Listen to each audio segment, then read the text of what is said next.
Le thème d'aujourd'hui, c'est gratitude pour la femme exceptionnelle que tu es auprès de ton mari.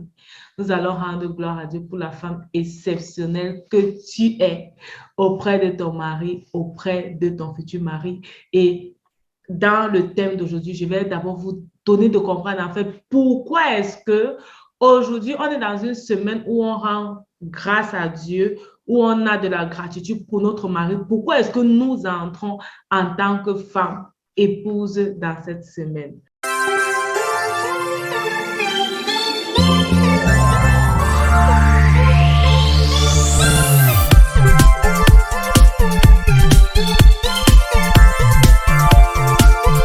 Bienvenue, je suis Myriam Tarso et je vous accompagne dans ce programme. Je suis épouse, mariée et je bénis l'Éternel pour la vie de mon époux, pour la bénédiction qu'il est pour moi.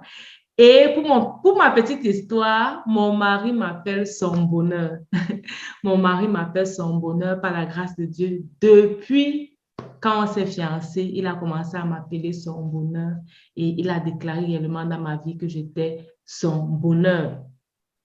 Et depuis que j'ai dit oui à mon mari, je l'appelle mon champion. Et même dans ma famille, même quand je parle avec mes parents ou avec ma mère, elle va toujours dire, comment va champion? Même mes nièces savent que c'est champion parce que j'ai réellement déclaré aussi dans sa vie qu'il est un champion. Il a appelé à réussir et il est là sur cette terre, pas en vain.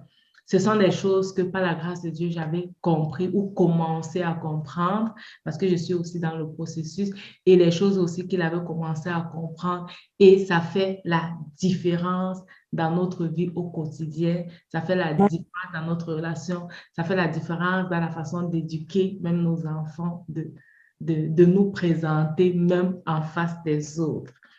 Donc, je suis une femme exceptionnelle et toi également, tu es une femme exceptionnelle auprès de ton mari. Alors, Proverbe 18, verset 22, qu'est-ce que la Bible nous dit dans Proverbe 18, verset 22? Celui qui trouve une femme a trouvé le bonheur, c'est une grâce qu'il obtient de l'Éternel. C'est une grâce de t'avoir en tant qu'épouse. Et ça, tu dois savoir. C'est vrai qu'on a dit qu'on a déjà vu les jours précédents que ton mari doit voir en toi son bonheur, mais toi également, tu dois être consciente que tu es le bonheur de ton mari et que c'est une grâce pour lui de t'avoir. Donc, fini les sous-estimations. Je ne sais pas dans quel état il t'a trouvé. Proverbe 18, verset 22. Je ne sais pas dans quel état tu as trouvé, que tu sors d'une famille plus pauvre que lui et peut-être c'est lui qui vous a aidé à avoir la lumière chez vous ou bien peut-être c'est lui qui t'a appris à entrer dans une voiture, à faire le permis. Peu importe ce qu'il a investi dans ta vie ou bien peu importe ce qui le monde te fait croire qu'il a fait dans ta vie pour que tu sois où tu es, c'est une grâce qu'il a de t'avoir. C'est une grâce qu'il a eu de t'avoir. C'est une grâce qu'il a eu de te rencontrer et de faire de toi son épouse. Tu dois être consciente de cela. Proverbe 14, verset 1. La femme sage bâtit sa maison et la femme insensée la renverse de ses propres mains. Ce que je vais te demander aujourd'hui, c'est tu es une femme sage ou alors tu es une femme insensée. La femme sage bâtit sa maison. Et quand on parle de bâtir la maison, on ne parle pas seulement du bâtiment. Mais pour avoir une maison, il y a la fondation. Ça veut dire quoi? Ça veut dire que tu dois être à la fondation. Tu dois être dans les murs. Tu dois être dans les meubles. Tu dois être sur le toit. Tu dois être partout. La maison, c'est toi qui dois faire la maison. Et quand on est dans ta maison, on doit ressentir ta présence.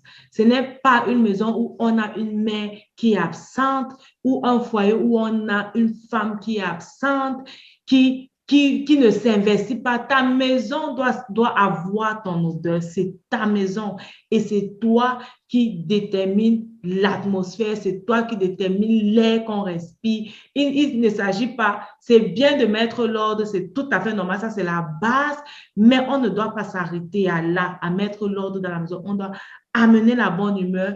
Et moi-même, je me rappelle que les fois où je suis fâchée, la maison est fâchée. Je ne sais pas pourquoi. Ce n'est pas parce que je veux attirer les gens dans ma fâcherie ou ce n'est pas parce que je veux, je ne sais pas quoi, imposer la fâcherie, mais ça se passe comme ça automatiquement, automatiquement. Et moi-même, j'ai remarqué cela. Et les jours où je suis réellement dans l'enthousiasme, le rire, la joie, la maison est en joie, les enfants sont en joie, les enfants vont venir te faire bisous, vont venir entrer dans toi, entrer dans le paix, venir essayer de parler de tout ça. C'est la femme sage qui bâtit la maison. L'atmosphère de ta maison, c'est toi. Que ce soit l'atmosphère charnelle ou l'atmosphère spirituelle. Si tu es une femme qui prie et que tu es mariée ou c'est un homme qui est chrétien, tu vas voir, si tu commences à prier chaque jour, peut-être à un certain rythme, tu vas voir un temps même ton mari, c'est comme si son cœur va commencer aussi à l'attirer vers la prière, à moins que ce n'est pas un homme qui s'est déjà converti, qui est dans le processus de conversion, mais ton comportement va les dresser. C'est automatique, c'est toi qui bâtis ta maison, c'est toi qui donnes le rythme, c'est toi qui donnes l'atmosphère, c'est toi qui donnes l'ambiance et tu dois être consciente de ça. Pourquoi est-ce que tu dois être conscient de ça? Il ne faudrait pas que tu permettes que les mauvaises ondes entrent dans ta maison, que la fâcherie soit. Si tu remarques que dans la maison, on boude, les enfants sont fâchés, les enfants commencent à parler n'importe comment, repositionne-toi, reconsidère ta façon d'être, reconsidère ta façon de te comporter, reconsidère ta façon de parler, même aux enfants, de parler même à ton mari, de quoi. Et tu vas voir que, il y aura la différence. Il y aura effectivement la différence. Si la façon de tes enfants, peut-être de parler, de rire, de manger ne te plaît pas, regarde comment toi tu parles, tu ris, tu manges. Regarde comment tu fais. Et tu vas voir que aussi chez toi, il y a ces choses-là qui ne fonctionnent pas et tu te mets à l'ordre. Et tu vas voir, quand toi, tu vas te mettre à l'ordre en tant que femme, ça va suivre. Ça va suivre. Les autres vont suivre. Donc, tu dois être consciente de cela. Le 6e jour, nous sommes le 6e jour. Le 6e jour est un jour mémorable dans l'histoire de la création. Le jour où Dieu couronne la création en faisant l'homme à son image. Il crée l'homme et la femme et marque le début de l'humanité. La Bible dit que le 6e jour, Dieu a créé l'homme et la femme. La femme était dans l'homme. Okay? Quand Dieu dit, faisons l'homme à notre image, c'est l'humanité qui est créée, l'homme et la femme. Quand j'étais à l'école biblique, on nous a dit que l'homme et la femme ont le même âge. L'homme et la femme ont été créés le même jour. Mais on s'est manifesté à des périodes différentes de notre vie. La date de ta manifestation, c'est la date où tu es venu au monde, le jour où tu fêtes ton anniversaire. Ça, c'est la date où tu t'es manifesté au monde. Mais tu as été créé le même jour que ton mari. Donc, arrêtons les complexes de génération. Je vois les femmes qui vont souvent me dire, oh, mon mari est trop vieux que moi. Mon mari me dépasse de 5 ans. Mon mari, à 5 ans, ce n'est même rien. Les gens disent 9 ans. Ouais, est-ce que tu penses, dans mon foyer, je ne suis pas vraiment épanouie parce que mon mari me dépasse trop en âge. Arrête de te mettre dans cette position-là. Ton mari et toi, vous avez été créés le même jour. Et Dieu a voulu que vous soyez mariés. Donc, arrête. Si c'est ton mari, c'est que c'est ton mari. Tu le respectes. Ce n'est pas que là, je fais le respect. Non, tu es soumise à ton mari. Mais c'est ton mari. OK? C'est ton mari et tu ne dois pas être complexé sur son âge, complexé sur son poids, complexé sur son je ne sais pas quoi. Que oh, je fais trop petite à côté. Je fais trop petite à côté de mon mari. Si tu fais trop petite à côté de ton mari, commence à te mettre comme une grande dame. Ton mari te dépasse en taille, mets les talons. Apprends à mettre les talons. Apprends à t'habiller comme une grande dame. Apprends à ne plus rire. Si tu as un mari responsable qui sait se tenir, tu dois apprendre à te tenir. Ce n'est plus le moment d'avoir un homme qui sait être bien se tenir et venir toujours à côté, rire, te laisser aller, faire quoi. Tu as un homme qui aime l'ordre et tout, et c'est toi qui viens toujours mettre le désordre et tout et tout. Non, tu ne dois pas le rabaisser, mais c'est toi qui dois monter à son niveau. Tu dois monter à son niveau. Alors, l'homme et la femme, c'est un seul être devant Dieu. OK? Et Dieu a créé l'homme et la femme à son image. Alors, on ne peut pas parler de mari s'il n'y a pas de femme. Donc, tu es femme parce que tu es mariée, OK? Et c'est un encouragement pour une femme qui n'est pas mariée. Tu dois savoir qu'il y a un homme qui t'attend pour que l'humanité puisse être parfaite à votre niveau. Il y a un homme qui t'attend et cet homme doit te rencontrer. Ce n'est pas que tu supplies que tu vas être marié pour porter le nom ou bien tu peux penser à non. C'est parce qu'il y a un homme qui a besoin de toi pour que l'humanité puisse être parfaite, pour que ensemble vous puissiez être dans le plan de Dieu et à la ressemblance de Dieu. On ne peut pas parler d'époux s'il n'y a pas d'épouse. Le mari est accompli parce qu'il a une femme à côté de lui. Il a du bonheur si cette femme reconnaît. OK? Il a du bonheur si cette femme reconnaît quel est son bonheur. Si cette femme reconnaît, c'est pourquoi j'ai dit au début que tu dois être consciente de ça. OK? Donc, femme, je m'adresse à toi aujourd'hui, tu n'es pas la rivale de ton mari. Tu n'es pas la rivale de ton mari. Tu n'es pas la concurrente de ton mari. Ce n'est pas avec ton mari que tu vas faire qui touche un salaire mieux que l'autre. Ce n'est pas avec ton mari que tu vas faire qui travaille dans une grosse boîte que l'autre. Ce n'est pas avec ton mari que tu dois faire qui conduit. Si tu veux faire ça, va chercher les autres femmes avec qui tu vas faire ça. Mais ce n'est pas avec ton mari que tu dois faire ça. Ce genre de comparaison. Tu n'es pas non plus l'ennemi de ton mari, mais tu es une partie de lui. Et en toi, Dieu a mis tout ce dont ton mari a besoin pour le rendre heureux.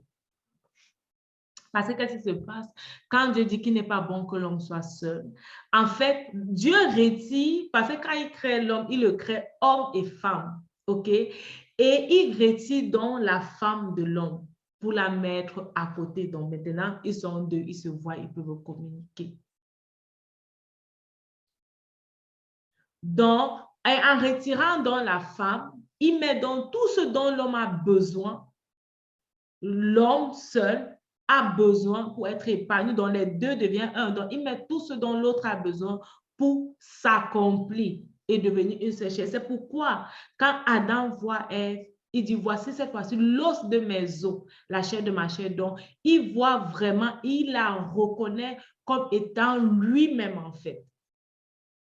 C'est un principe biblique, c'est un principe divin. C'est Dieu qui l'a fait dans son immensité, grandeur et grâce. Et c'est encore pour ça que tu dois lui exprimer ta gratitude. Dans la femme célibataire, ce n'est pas mauvais de dire que tu es célibataire, tu as besoin d'un homme, il faudrait que tu trouves ton mari. Ce n'est pas mauvais de savoir que tu dois prier pour ton mari. Ce n'est pas mauvais de savoir que tu dois attendre et soupirer après que cet homme vienne vers toi. Ce n'est pas mauvais parce que en fait, tu as été créé pour ça, tu as été fait pour ça. C'est le plan de Dieu. Et qu'est-ce que la Bible dit dans Proverbe 31, verset 30? La grâce est trompeuse et la beauté est vaine. La femme qui craint l'Éternel, c'est celle qui sera louée. La grâce est trompeuse et la beauté est vaine. La femme qui craint l'Éternel, c'est celle qui sera louée. Dans tout ce que je t'ai dit, tu es le bonheur de l'homme. Tu dois être consciente que ton mari et toi, vous êtes un, vous êtes devant Dieu, vous êtes égaux, OK? Et vous avez été créés le même jour. Donc, il n'y a pas de complexe d'âge, il n'y a pas de complexe de supériorité ou d'infériorité, il n'y a pas de rivalité, il n'y a pas de concurrence. Tu dois savoir que c'est ça qui est la priorité. Ce n'est pas seulement ta beauté physique, ton apparence. Ça ne sert à rien pour toi de t'investir dans ta beauté extérieure si à l'intérieur, il n'y a rien. Ça ne sert à rien pour toi d'être apprécié dehors, d'être chanté dehors, d'être admiré dehors si dans ta maison, il n'y a rien. Ça ne sert vraiment à rien. Donc, tu dois bâtir ta maison. Pardon. Et pour bâtir ta maison, ça passe par la crainte de Dieu. Tu veux que ton mari te loue, alors crains l'Éternel. Tu veux avoir un couple épanoui et un mari heureux, alors crains l'Éternel. C'est quoi craindre l'Éternel? La Bible dit que la crainte de l'Éternel est le commencement de la sagesse. J'ai eu à cœur de décortiquer un peu le mot craindre pour nous permettre en fait de comprendre tout ce qui peut se cacher derrière. Alors, le C de craindre, C c'est croire. Croire que ta vie et ton bonheur dépendent de Dieu. Tu as besoin de croire à partir d'aujourd'hui et pour le reste de ta vie sur cette terre, que ta vie et ton bonheur dépendent de Dieu. R comme rechercher, tu dois rechercher en permanence la présence et la volonté de Dieu. En permanence. Parce que si on a dit que c'est toi qui amènes l'atmosphère dans ta maison, c'est toi qui donnes le rythme et l'orientation. Ça veut dire que tu as besoin en permanence de connaître ou d'être dans la présence de Dieu et de connaître la volonté de Dieu.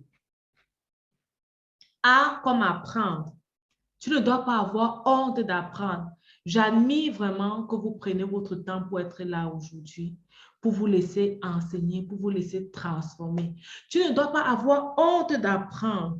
Ne te limite pas dans la recherche du savoir. Aie soif à connaître les choses qui vont t'aider, qui vont te construire. Tu ne connais pas comment on arrange une maison, il faut apprendre. Tu ne connais pas comment on fait un mais il faut apprendre.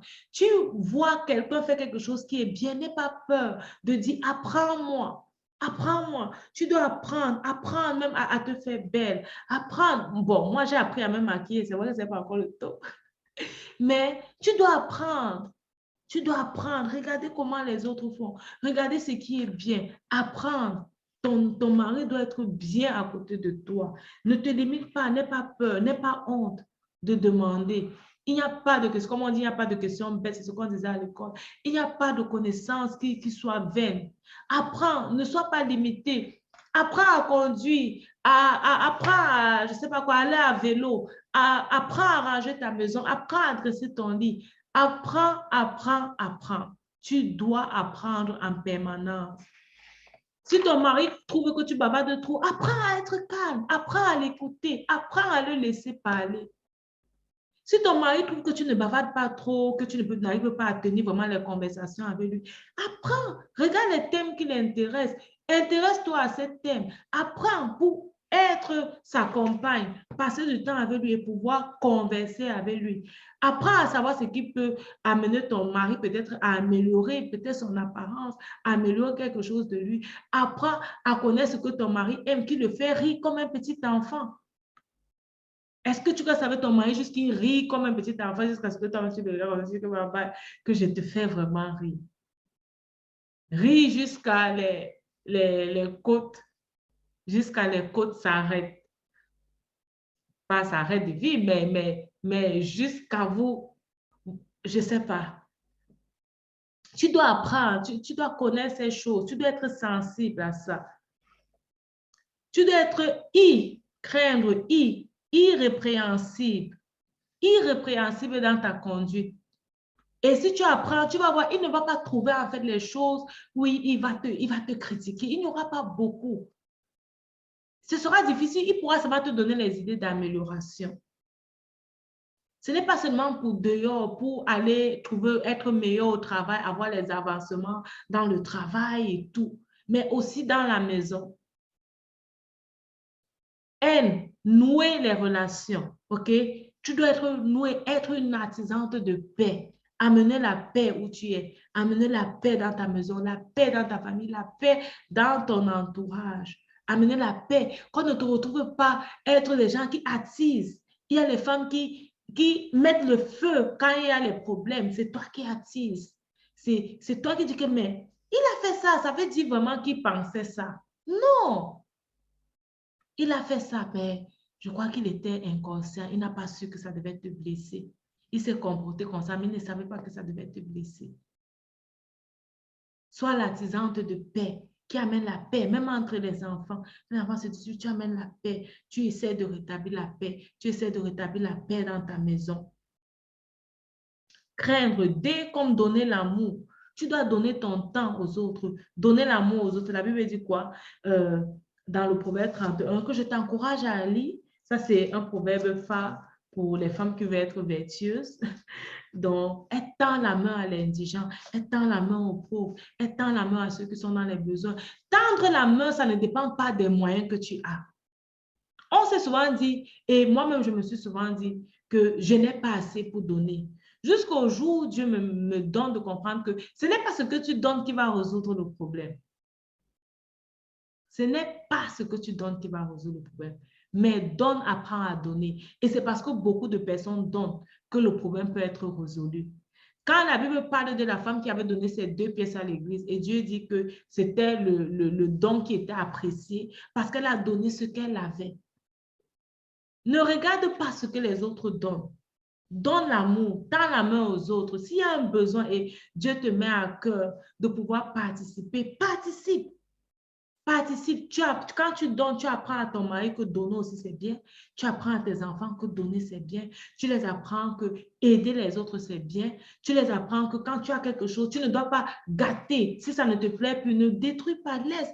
Parce qu'on peut donner à un enfant et il sera content de l'avoir. Et c'est comme ça que tu commences à inculquer dans leur vie qu'est-ce qu'on va dire? La capacité de donner. OK? Et la Bible dit que la personne qui donne, tu reçois. Quand tu donnes, tu reçois. Quand tu donnes, tu reçois. Tu reçois au centuple.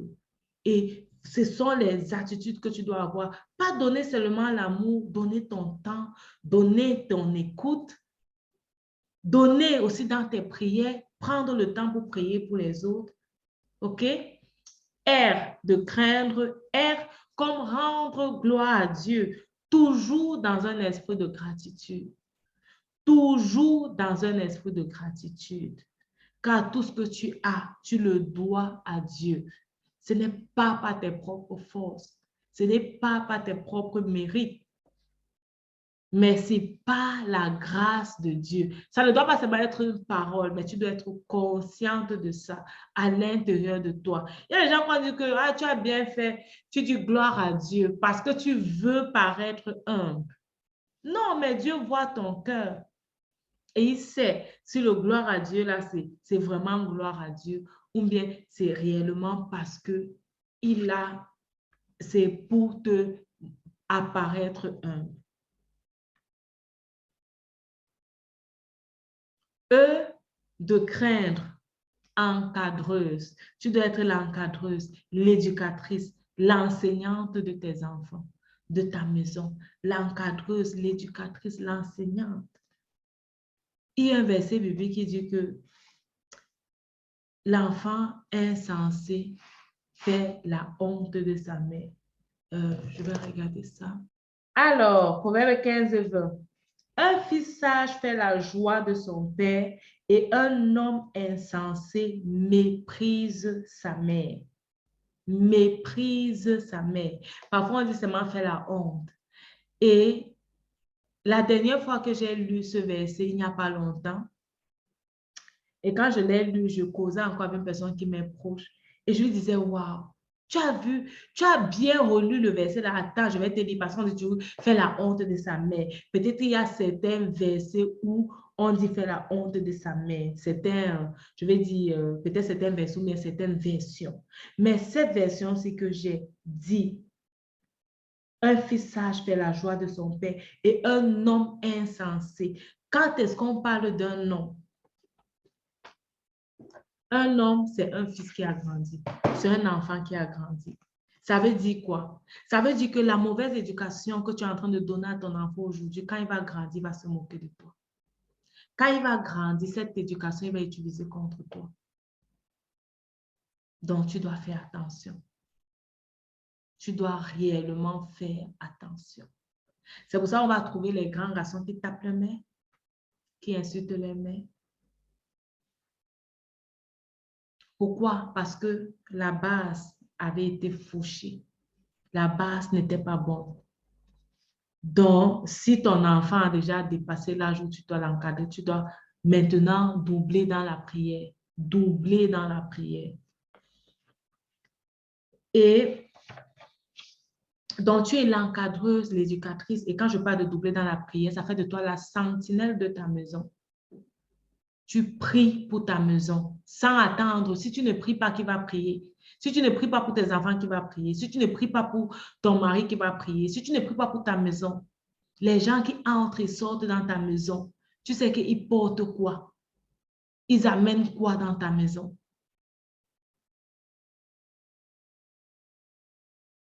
Tu dois être la sentinelle. Veillez, veillez. Avant d'ouvrir la porte, veillez sur qui est-ce que tu laisses entrer et sortir. Donc, ça, c'était craindre, ça, c'était craindre, tel que l'Éternel m'a mis à cœur de le décortiquer pour nous aujourd'hui, toujours pour nous amener réellement de comprendre quoi? Que nous sommes exceptionnels. Femme, tu es exceptionnelle. C'est vrai qu'on a, ça fait comme si c'est beaucoup, comme si on demande beaucoup à la femme. OK? Ça fait comme si on demande beaucoup à la femme. Si tu n'as pas suivi cette vidéo sur YouTube, l'ami des femmes, je t'encourage à aller suivre ça. C'est une vidéo que j'ai postée, l'ami des femmes. Parce qu'on a l'impression qu'on demande beaucoup à la femme, mais les femmes, vous n'êtes pas seules. Tu n'es pas seule. L'Esprit de Dieu est avec toi pour t'aider au quotidien, pour te parler, pour te permettre de l'écouter, pour t'aider dans les décisions, pour t'aider dans les tâches, pour aiguiser ton esprit. Et ça va réellement se faire et ça va réellement bien se passer si tu le recherches en permanence. Si tu le recherches en permanence, si tu recherches sa présence en permanence.